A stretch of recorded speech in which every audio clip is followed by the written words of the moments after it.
Welcome. Welcome, ladies and gentlemen. Welcome.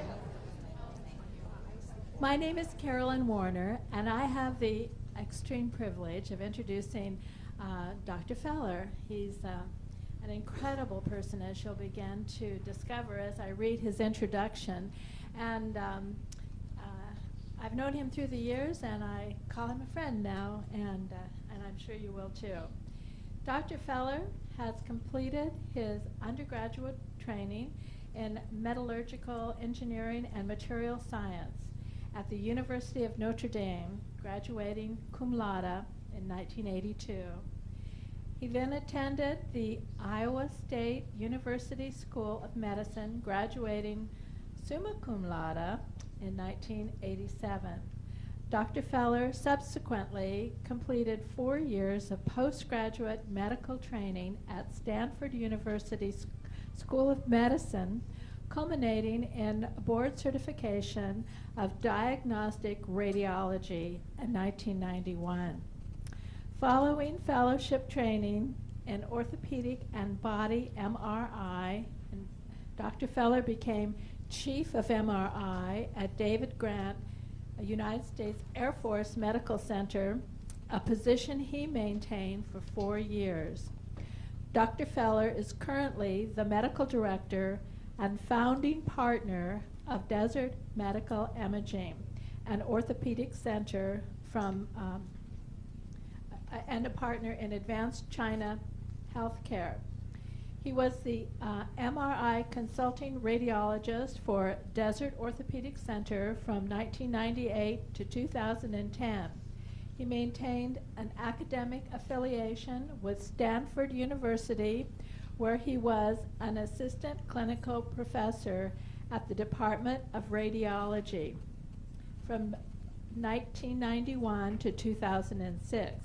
And now is an assistant clinical professor in the Department of Radiology at Loma Linda University.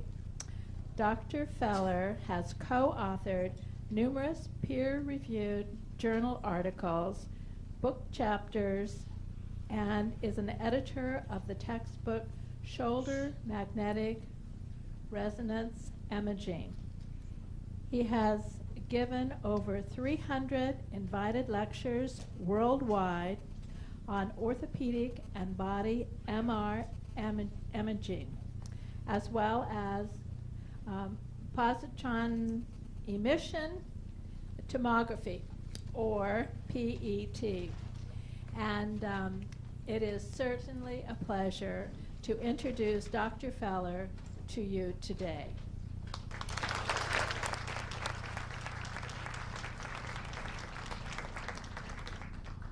Thanks, Carolyn.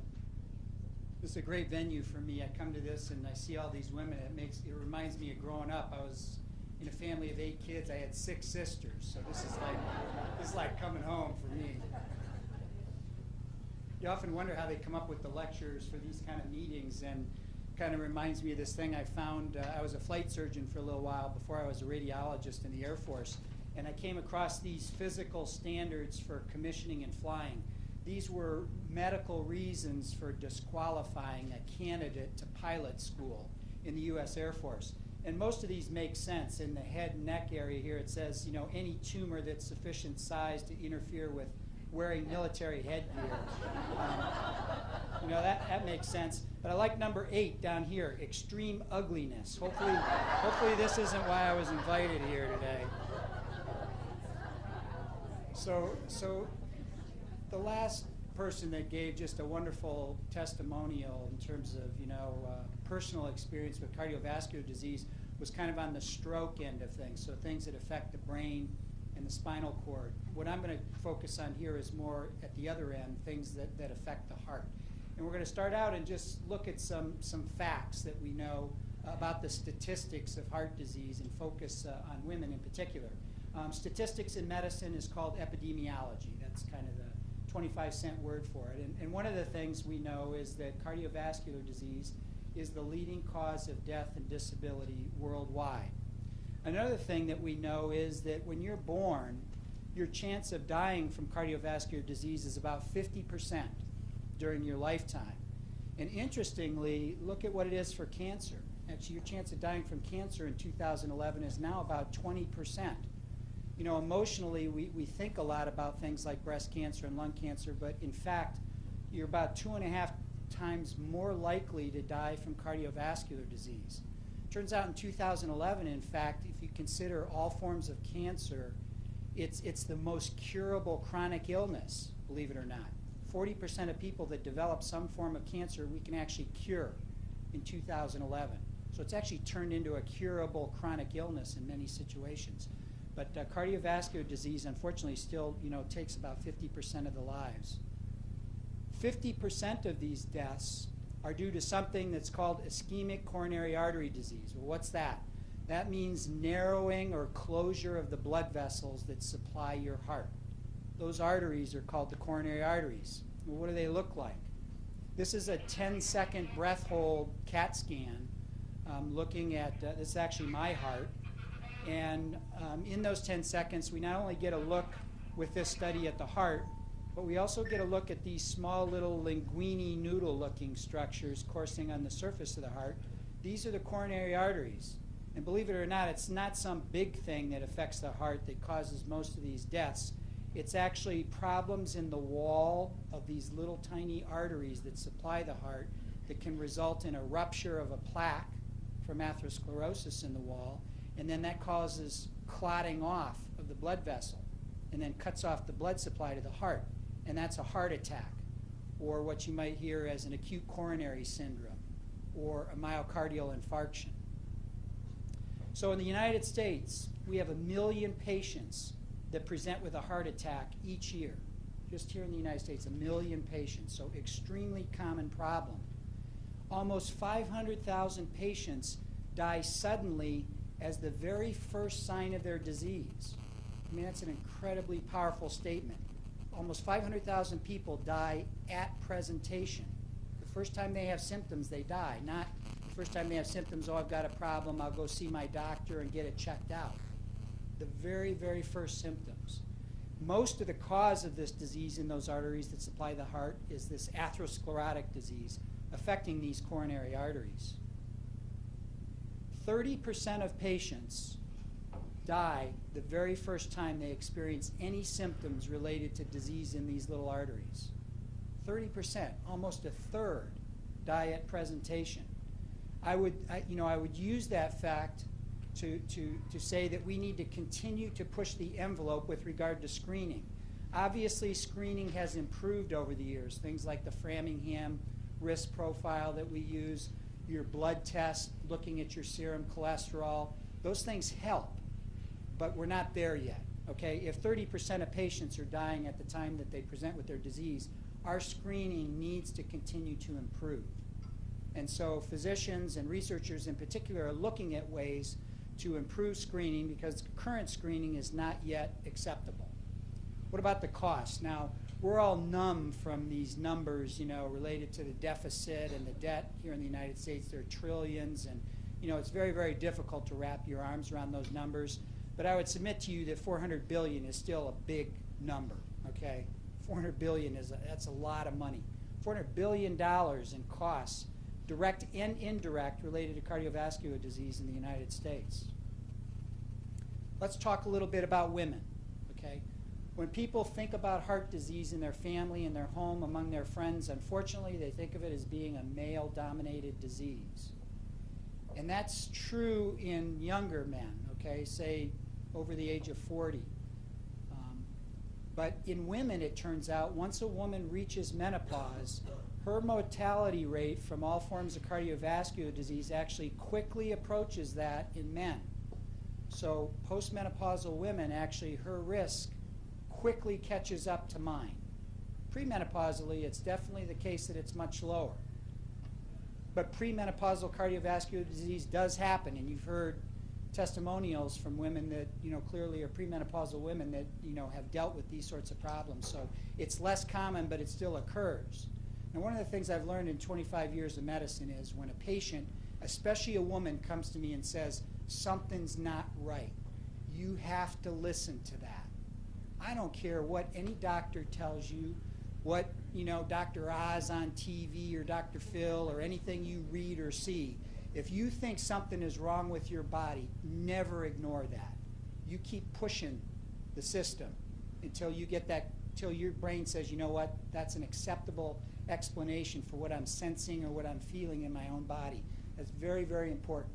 It's just as important with breast cancer and thinking that something's going on in your breast as it is with cardiovascular disease, and never ignoring if you think something's going on in your heart. Women, in particular, tend to have what we call atypical symptoms in medicine, but in fact they're not atypical for women, they're typical for women. It's just that physicians and the healthcare system need to embrace that the symptoms that are typical for men are not the symptoms that are typical for women. So women can present with one of these heart attacks or acute coronary syndromes with things like nausea and vomiting, symptoms of indigestion, shortness of breath, new onset of fatigue with no other explanation, often with no chest pain, or chest pain that doesn't sound anything like what you may have thought is associated with a heart attack, which is this, crushing chest pain that men typically experience, where they say it feels like an elephant is sitting on their chest. Women frequently do not have that quality of chest pain. But these are symptoms that are typical, so we really shouldn't call them atypical symptoms because they're not. They're typical for women, they're just not typical for men. So take-home message among all this statistical stuff we talked about, far and away cardiovascular disease is the largest killer of men and women in the United States. It's not even close, adding everything else up. Let's talk about patient stress a little bit. One of the things I wanted to do in this lecture is talk a little bit about one of the newer screening technologies that's out there, which is called CT coronary artery angiography. It's a way to use a CAT scanner non-invasively to look at those little arteries that supply your heart. And I'm going to tell you how that test is done in some detail so that if you consider having that done on yourself, a family member, or a friend, that you don't feel like, these eggs here looking at what happened to one of their poor colleagues. So coronary artery CT angiography, what does that mean? First of all, we use a CAT scan, okay? Most of you are familiar with what a CAT scan is. It looks like a donut, uses some x-ray to take very, very thin pictures very, very quickly through your heart. We're looking at the little arteries that supply the heart, so it's called coronary artery CT. And because we're putting some contrast inside these vessels through an IV, it's called angiography, which just means, pictures of vessels. Angio is a word that means vessels. So this is a way to use a CAT scanner to take pictures of those little arteries that supply your heart. In 2011, this is typically done with a special kind of a CAT scanner that's called a multi-detector CT. And the number of detector rows in the newer CAT scanners that's appropriate for doing this is at least 64. If you're going to have this test done, you want to do it on a CAT scanner that has at least 64 channels or 64 slices.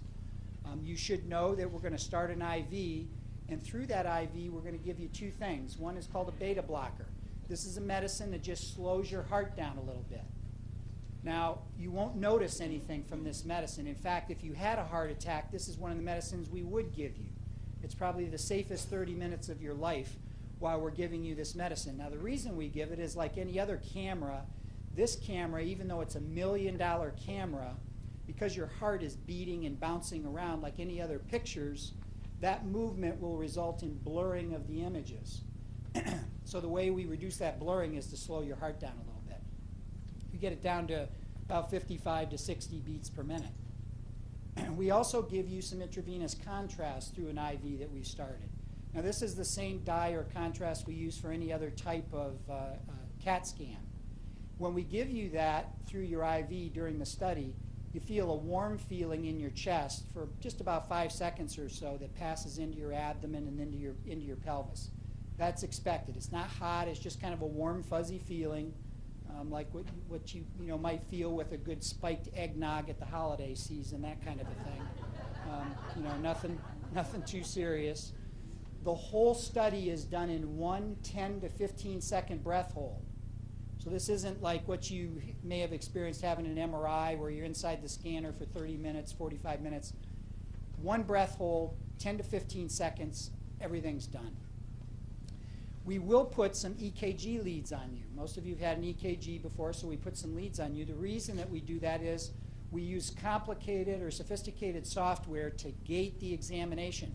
We only take the pictures of your heart in a part of your cardiac cycle called diastole, actually end diastole, where the heart is moving the least, again, to try and reduce the blurring of the pictures that we take. And then finally, you know, our kids and grandkids all have these fancy video game, PlayStation, Xboxes and stuff that do all this awesome graphics. That entertainment technology has transitioned into the healthcare world and allows us, secondarily, interestingly enough, to do things like three-dimensional reconstructions of these these CAT scans that are very aesthetically pleasing to look at, but also help to make the diagnosis. Now, a few years ago, some buddies and I went up to Alaska in the winter, and we all mushed our own dog sled team like 600 miles from the Arctic Sea to the Arctic Circle and back through the Brook Range, kind of tent camped and everything. And one of the things I learned up there was a good Eskimo proverb: unless you're the lead dog, the view never changes. Now, most of us don't want to be looking at the backside of a dog our whole life, right? We want to be up front taking in the view. And interestingly enough, as a digression, in a dog sled team, the lead dogs are always female. They're always female. They're always bred with hound in them. And the reason they're females is they're smarter than the male dogs. They take commands better. They listen to what you ask them to do. But the poor male dog, the other reason the male dogs are in the back is they're chasing the females forever and they never get there. Horrible situation. So anyway, this is definitely one of those areas where the newest technology generally is the best, okay, where you really want to be at a facility that is kind of a lead dog or an innovator in your community. This is one of these $1 million cameras, one of these 64-channel CTs. The way this works, if you pull the hood off of this thing, there's an X-ray source in it, and on the other side from it, there is a detector that analyzes the X-ray beam, and inside the donut is where the patient passes. This thing actually rotates, each rotation 360 degrees is in only 400 milliseconds. So in less than half a second, this thing does a complete turn. It generates about 30 Gs of centrifugal force while this thing is spinning around you, taking pictures through your body. And we'll talk a little bit about it since it's got an X-ray tube in it. We'll talk about the radiation dose associated with this later, because that's usually a pretty common question. In that 10-second breath hold, we get images of your heart that look like this, where not only do we see the whole heart, we see these little squiggly, yellow structures here that are those little coronary arteries that supply your heart. In this case, a normal situation. Using that 3D software that I mentioned, we can also do what's called curved multiplanar reformatted images. We can actually lay out each blood vessel. Now, this is a bit like plumbing. What we're looking for is something in the wall of the pipe that doesn't belong, or something that's narrowing the lumen of the pipe, just like a plumber. Okay, this isn't rocket science. So normally, there should be bright contrast in a wide lumen of the pipe. In this case, this is one of the arteries called the LAD, or left anterior descending. There should not be these filling defects or these areas of narrowing. And that's what atherosclerotic disease looks like when it's actually narrowing the lumen of the vessel. We can also straighten that blood vessel out. So here's that vessel straightened out. And notice that some of these areas that have atherosclerotic disease have no calcium in it, no white spots. That's called soft plaque. And that kind of plaque actually is the bad plaque. It's unstable. The calcified plaque, which is this white stuff here, actually has calcified and is old and is stable. This won't kill the patient. This will, okay? So you may have heard of like a calcium score. That allows us to see the calcium in this atherosclerotic disease and quantitate it, but that's an indirect sign of the problem, and one of the older indirect ways to do it. With the CT angiogram, not only do we see the calcified disease inside these blood vessels, we see the more important unstable, uncalcified disease that's more likely to rupture or to hemorrhage or to clot off and actually take the patient's life. We can actually lay these blood vessels out so we see all of them in one picture. That's what this is. So this is called a mapping view. Here's the The artery that supplies the right side of the heart is called the right coronary artery. Here's the left main coronary artery. This is the left circumflex coronary artery. This is the left anterior descending. So they have all kinds of fancy names. But the point here is that we can also use this software to show all of these vessels together. The take-home message about a CAT scan of the arteries that supply your heart in 2011 is this. The negative predictive value of this test is 99%. Well, what does that mean in layman's terms? That means if you have this test and it's normal, you have a 99% chance that you do not have any coronary artery disease. So it's an outstanding way to exclude coronary artery disease in you. If it's normal, you don't have it. And it's very, very accurate for that. If you do have coronary artery disease, then frequently you'll have to go on to other tests. You may have a stress test to see if it's physiologically significant, which is kind of a nuclear medicine test. You may, if the disease is bad enough, go on to have a catheter angiogram. That's where we take a needle and we poke a hole in your groin and we run a little catheter up into your heart and we inject dye right into the heart. And at the time of doing that, if we see something bad, actually a cardiologist can dilate that. That's called a balloon angioplasty. And then put a stent in it, a little metal device that keeps the vessel open. Okay? But if this test is normal, you don't have coronary artery disease with a very, very high degree of reliability. It's reliable and it's non-invasive. The only thing we have to do here is put an IV in your arm. We don't have to put a needle into your groin and run a catheter up into your heart. Let's take a couple of example cases of this technology. First of all, we're going to look at the indirect effect on women. This is obvious, okay? All women have fathers, brothers, sons, friends, males that are, that impact their lives and are impacted by this disease. So here's a guy. This guy lives in my neighborhood, okay? He's got a beautiful family, nice wife, 2 beautiful little kids that go to one of the grade schools around here, 2 girls. And this guy was asymptomatic, okay? But his father had died of coronary artery disease at 46 and his mother at 56, so very, very strong family history. And it's very tough to fight the genetics with this disease. I mean, this kind of family history is compelling, okay, that this person needs, to be evaluated and screened for coronary artery disease. Now, this guy had routine screening done, including a nuclear medicine stress test, and everything was pretty much normal. There was an equivocal, meaning a questionable abnormality on his nuclear medicine stress test. But this guy took his own money and went and self-referred himself for one of these CAT scans to look at his coronary arteries, just to make sure he didn't have something bad. Now, this is an image of his heart in the transverse plane. This is like slices through a loaf of bread, okay? So an axial slice through his heart. This is his aorta. That's the big artery that comes off the heart. This is the left main coronary artery. Inside that, look at the narrowing here. That's almost completely narrowing his left main coronary artery, and disease that goes farther out.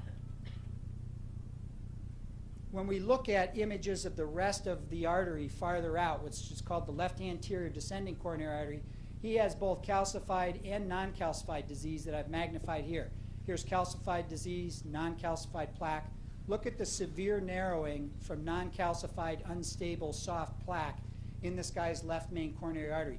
This is such a bad place to have disease like this that it's referred to by cardiologists as the widowmaker. Okay? That's how bad this kind of disease is. Immediately following this test, this guy ended up going out and having bypass surgery done. Okay, 50 years old, asymptomatic, decided to have a screening test to look at his coronary arteries. That same week, he had revascularization of his heart done with coronary artery bypass surgery. So he had an artery that was grafted to that diseased vessel, and then one of his other vessels that I didn't show you, called the obtuse marginal branch, he had a vein graft taken from his leg that was bypassed that as well. This guy, who wasn't exercising at all now, I run every other day in the neighborhood. This guy's about 2 years out now, and I see him running now. He's alive, he's healthy, those vessels are, now bypassed. This guy, would have gotten taken out by that disease. At presentation, he probably would have lost his life. And, just a horrible impact on his wife and his 2 daughters, right? And we all know stories like that. People that just, literally drop dead with no prior symptoms. Well, how about looking at a case of this technology directly in a woman? Here's a 52-year-old female, a professional here in the desert. She had some quote-unquote atypical chest pain again.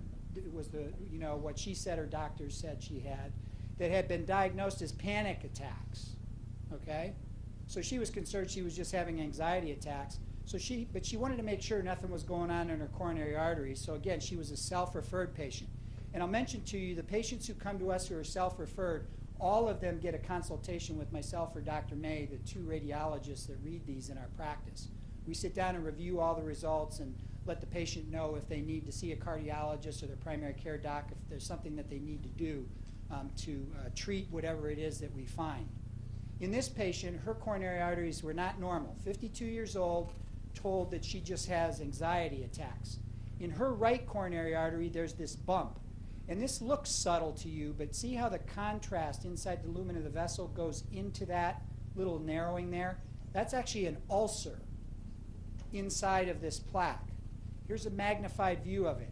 The normal artery should look like this. She has a 50% narrowing here by a soft plaque, one of those unstable ones, and going into that plaque is the contrast from this ulcer, okay? This is very unstable. This is not normal, okay? She probably was having some symptoms from this, and based on that, she was put on a cholesterol-lowering drug, that's called statin therapy, and on some medicines that keep your platelets from getting sticky and clotting together and clotting off the blood vessel. So she was treated medically. She did not need to have a balloon angioplasty or bypass surgery, but still, this therapy probably intervened in that plaque rupturing and causing one of these acute coronary syndromes. To kind of wrap up things here, if a patient has a stent, we can evaluate these coronary artery stents. Here's a little metal device keeping this artery open. This is normal. Here's one where the stent actually is getting some narrowing inside the stent. So that's called in-stent restenosis, or narrowing inside the stent. Here's where the stents are open, but on the CT angiogram, there's an occlusion of the artery farther out that we see on the CT angiogram. Similarly, patients who have bypass graft surgery, we can look at these bypass grafts and make sure they're open. That's what a normal graft looks like. You see the dye or contrast in there. The pipe is open. Here's another patient, though, where the bypass graft has some areas of narrowing. See here, here, here. All of those are areas of recurrent atherosclerotic disease forming inside the bypass graft. Here's the catheter angiogram, so that's where the catheter was put up into the heart, confirming these severe narrowings inside the graft. And then the cardiologist was actually to put a balloon across those and dilate them open, and now notice this looks like a wide open pipe again. So another take-home message is that this test is appropriate even if you've had bypass surgery, if you've had balloon dilatation of these coronary arteries, or if you've had a stent placed, you can still have this test. And then finally, the radiation dose associated with it. Notice here the radiation dose from just being alive for 1 year. So background radiation just from being alive here in the desert, you get about 3.6 millisieverts. With this test, you only get about 2.5 to 3 millisieverts. So the dose, if you use what's called step and shoot technology, which is the newest way to do this, is actually less than the radiation dose you get from just being alive for a year. So another take-home message for you is if you have this test, make sure you go to a place that has the new step and shoot technology, because it reduces the radiation dose to you by 80%. Not 8, but 80. Okay, and that's important, especially women don't need extra radiation to their breasts, which can lead to breast cancer, or the thyroid gland, in terms of thyroid cancer. So remember, all CT scanners are not alike. If you have this test done, you want to use at least a 64 slice scanner, and you want to do it on one that has this step and shoot to reduce your radiation dose. Also, just like I mentioned, the CT scanners kind of being variable, the radiologist that reads this, there's a lot of different levels of training out there. You want to make sure that you go to a place where the radiologists have at least level 1 training, but there's also something called level 2 that's even a higher level of training in the interpretation of these studies, and these are certified by the American College of Radiology, the American Heart Association. So you want a level 2 trained radiologist to interpret your study. And then finally, with catheter angiography, which is the old test where we used to do the needle puncture in your groin, this old test still is widely useful, especially for doing the balloon angioplasties and putting stents. But remember, it's invasive, so there's about a 1 to 2% risk of a complication from this test. It's relatively expensive. About 30% are normal, but it's still very appropriate for the high-risk patient for coronary artery disease. Here's an example of what the costs, though, are with this. This is a patient's bill for a catheter angiogram from Chicago just about a year ago, almost $20,000. So it's much more expensive. This test, the CT angiogram, is less than $1,000 in general, depending on where you go. So in summary, if you're asking yourself, what imaging test should I have to screen for coronary artery disease, a chest x-ray doesn't show you the blood vessels at all. An echocardiogram, the ultrasound, that does not directly look at these blood vessels. You can't see them, in fact. The nuclear medicine stress test gives us some indirect information. The catheter angiogram is more expensive and invasive, and we're trying to reserve that for when you actually need treatment or when you have a high risk of coronary artery disease. But this coronary artery CT angiogram in 2011 is emerging as the imaging modality of choice for screening these patients. So hopefully, if you were discombobulated about imaging your heart, we've been able to take you to the recombobulation area. And I'll leave you with this image of the lobby at our main office here in Indian Wells with some contact information if you want to reach out to us through the internet or by phone. Thank you very much for your attention.